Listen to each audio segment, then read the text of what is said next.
नमस्कार मित्रों, आज मैं फिर उपस्थित हूँ प्राकृत शास्त्रीय महाकाव्यों के परिचय के साथ में। इससे पूर्व वाले लेक्चर में मैंने प्राकृत महाकाव्य जो थे, शास्त्रीय महाकाव्य, उनके इतिहास पर, उनके उद्भव विकास, उनके तत्व, उनकी विशेषताओं पर चर्चा की थी। इस लेक्चर में मैं प्राकृत के जो प्रमुख शास्त्रीय महाकाव्य है उनका संक्षिप्त परिचय आप सभी के समक्ष प्रस्तुत कर रहा हूं। तो जैसा कि मैंने कहा कि प्राकृत जो है उसमें जितना भी साहित्य लिखा गया वो प्रमुख साहित्य के रूप में हम मानते हैं। सभी विधाओं में साहित्य लिखा गया, तो लेकिन जो शास्त्रीय महाकाव्य है प्राकृत के, उनका अपना एक महत्वपूर्ण स्थान है। प्राकृत में जो सबसे पहला शास्त्रीय महाकाव्य माना जाता है वो सेतुबंध को माना जाता है। सेतुबंध आचार्य प्रवरसेन की रचना है। प्रवरसेन एक राजा भी हुए हैं, हालांकि उस समय में 4 राजा प्रवरसेन के नाम से हुए हैं, लेकिन जो प्रमुख रूप से ये जो 5वीं शताब्दी में जो प्रवरसेन हुए उनको सेतुबंध के रचनाकार के रूप में माना जाता है। सेतुबंध, इसमें 15 आश्वास हैं और 1291 गाथाएं हैं। ये जो इसकी कथा वस्तु है, हालांकि मैंने इससे पूर्व वाले में ये कहा, लेक्चर में कहा था कि महाकाव्य में नायक के संपूर्ण जीवन चरित्र का वर्णन होता है, लेकिन ये महाकाव्य इसका थोड़ा सा अपवाद है।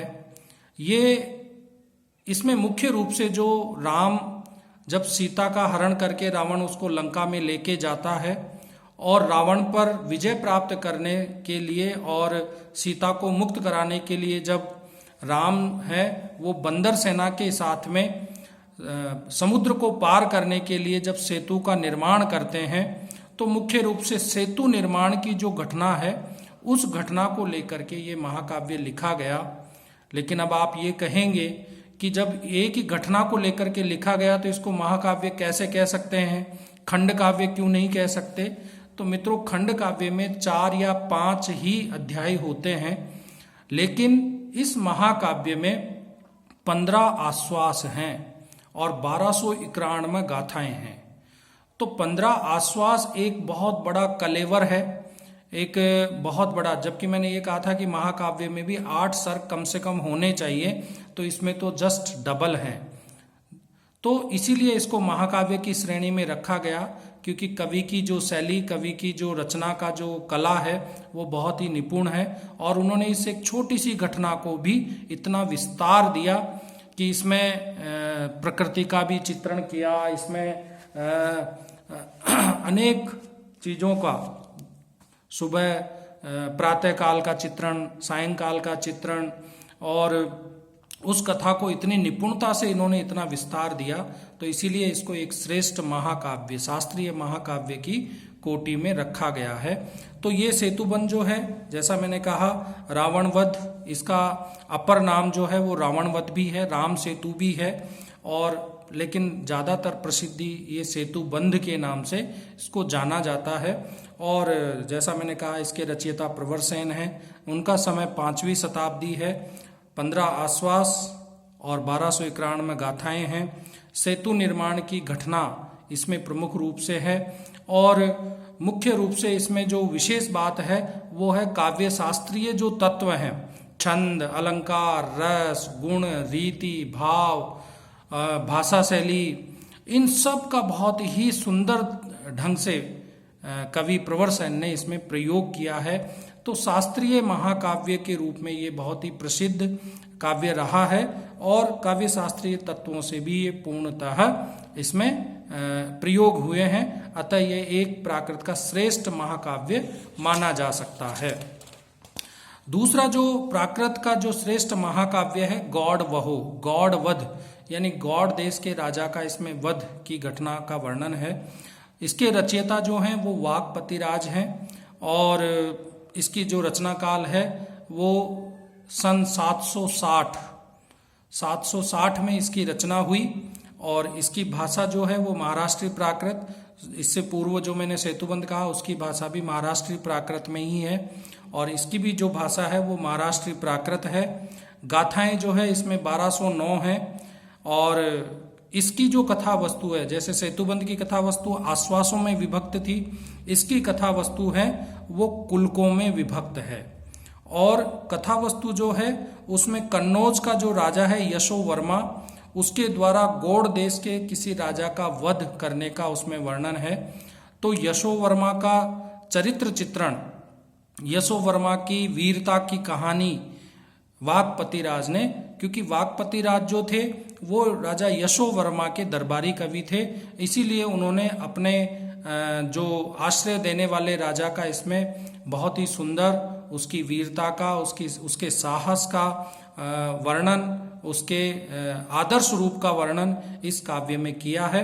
तो गौड़वहो जो महाकाव्य है ये भी बहुत ही प्रमुख और बहुत ही महत्वपूर्ण प्राकृत के शास्त्रीय महाकाव्यों में से एक है। अगला जो महाकाव्य है वो है द्वाश्रय काव्य। ये काव्य की जो शैली है या इस काव्य का जो प्रकार है ये बड़ा विशेष है। विशेष इस रूप में हम कह सकते हैं कि जो प्राकृत में इस तरह का प्रयोग आचार्य हेमचंद्र ने किया। हेमचंद्र जो प्राकृत व्याकरण सिद्ध हेम शब्दानुशासन के भी रचयिता हैं, अनेक इन्होंने प्राकृत के ग्रंथ लिखे हैं, प्राकृत साहित्य लिखा है, संस्कृत में भी लिखा है। उसको सिद्ध हेम शब्दानुशासन को अष्टाध्यायी भी कहते हैं, क्योंकि उसमें 7 अध्याय जो हैं वो संस्कृत के हैं और 8वां अध्याय जो है वो प्राकृत व्याकरण से संबंधित है। तो लेकिन इनका ये जो काव्य है द्वाश्रय काव्य, महाकाव्य की कोटि में इसको रखा जाता है, और इसके रचयिता आचार्य हेमचंद्र हैं। उनका जो समय है वो लगभग 11वीं-12वीं शताब्दी का माना जाता है, और सर्ग जो है इसमें 8 हैं जो महाकाव्य के लिहाज से एक पूर्णता लिए हुए हैं। इसकी भाषा भी महाराष्ट्री है, और कथा वस्तु जो है लगता तो ऐसे जैसे कोई एक दिन की ही घटनाक्रम सारा है, लेकिन इसमें मुख्य जो इसकी विशेषता है इस काव्य की, उसमें राजा कुमारपाल जो नायक है उसके माध्यम से व्याकरण के नियमों को समझाया जा रहा है। जो मैंने कहा हेमचंद्र ने अपनी व्याकरण लिखी हेम शब्दानुशासन, उसमें प्राकृत व्याकरण के सूत्र हैं, उन सूत्रों को समझाने के लिए इस महाकाव्य की रचना की गई। जो महाकाव्य की शैली में उदाहरण के रूप में कहें या जिस तरह से कुमारपाल जो राजा है नायक है वो अपने पुत्रों को, या ये कहें कि जो लेखक है उन्होंने अपने पुत्रों को ये समझाने के लिए ये काव्य की रचना की, और इसमें व्याकरण के नियमों को समझाने के लिए ही स्पेशली इस महाकाव्य की रचना की। इसीलिए इसका द्वाश्रय काव्य नाम रखा गया। द्वाश्रय का मतलब 2 उद्देश्यों को पूरा करने वाला, 2 तरह के कथा वस्तुओं को आधार किया गया। एक तो महाकाव्य की कथा वस्तु हुई, साथ में व्याकरण साहित्य की भी इसमें कथा वस्तु निहित है। तो ये द्वाश्रय महाकाव्य प्राकृत साहित्य में बहुत ही महत्वपूर्ण स्थान वाला है। उसके बाद जो है वो लीलावही काव्य आता है। लीलावही काहा के नाम से भी ये जाना जाता है, यानी ये कथा साहित्य में भी इसकी गिनती होती है, लेकिन ये कथा साहित्य न हो करके एक श्रेष्ठ शास्त्रीय महाकाव्य के रूप में अधिकतर विद्वान इसको इसमें परिगणित करते हैं महाकाव्य की कोटि में। इसके जो रचयिता है वो कौहल कवि हैं। रचना काल जो है इसका 9वीं शताब्दी है, 9वीं शती है। भाषा इसकी भी महाराष्ट्री प्राकृत है, और इसका नायक जो है वो प्रतिष्ठान का राजा सातवाहन है, और महाकाव्य के जो सभी गुण हैं वो इसमें विद्यमान हैं। महाकाव्य के गुण का तात्पर्य है इसमें रस, छंद, अलंकार, भाषा, गुण, रीति, ये सारी चीज़ों का वर्णन इसमें इनका जो तत्वों का सभी का समावेश इसमें किया गया है। प्रतिष्ठान का जो राजा सातवाहन होता है उसका विवाह लीलावती से होता है और जीवन में अनेक तरह के संघर्षों को पार करते हुए इसमें इनके श्रेष्ठता को बताया गया है, नायक की श्रेष्ठता को बताया गया है, उनके चरित्र का उद्घाटन किया गया है। लेकिन मुख्य रूप से इसमें लीलावती जो इस महाकाव्य की नायिका है उनके नाम के आधार पर इस महाकाव्य का नामकरण किया गया और मुख्य रूप से लीलावती जो है उसके चरित्र का चित्रण इसमें किया गया है। तो ये भी एक बहुत ही प्रमुख, हालांकि कई जो साहित्यिक जो समीक्षा करने वाले लोग हैं वो इसको कथा के अंतर्गत परिगणित करते हैं, लेकिन ये कथा न हो करके एक श्रेष्ठ महाकाव्य, शास्त्रीय महाकाव्य के अंतर्गत इसको निष्कर्ष रूप में इसको महाकाव्य के अंतर्गत माना गया है। और अगला जो महाकाव्य है प्राकृत का बहुत ही प्रमुख और प्रसिद्ध महाकाव्य श्री चिंद कव्य, श्री चिंद कव्य यानी काव्य, श्री चिंद काव्य जो है वो भी प्रमुख शास्त्रीय महाकाव्य है प्राकृत साहित्य की परंपरा में। इसके रचयिता कृष्ण लीला शुक हैं।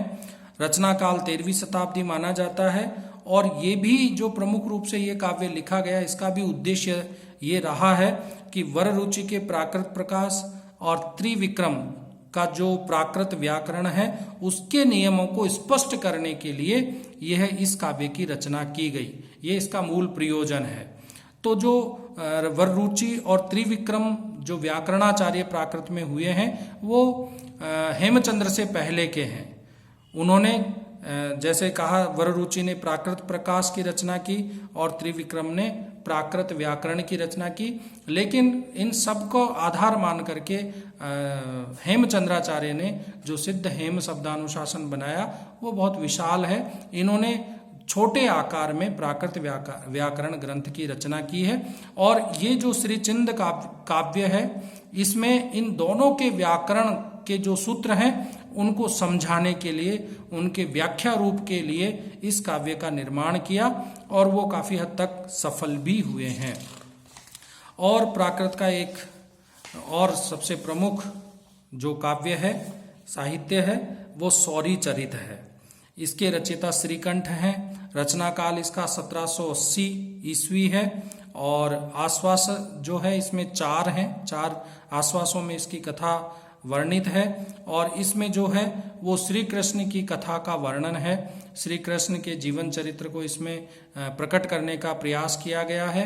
तो मित्रों, इस तरह से ये जो प्राकृत महाकाव्य, शास्त्रीय महाकाव्य है वो प्रमुख विधा के रूप में, और इसमें अनेक ऐसे ये जितने भी मैंने काव्य बोले हैं इनका संक्षिप्त परिचय आप सभी के समक्ष प्रस्तुत किया है।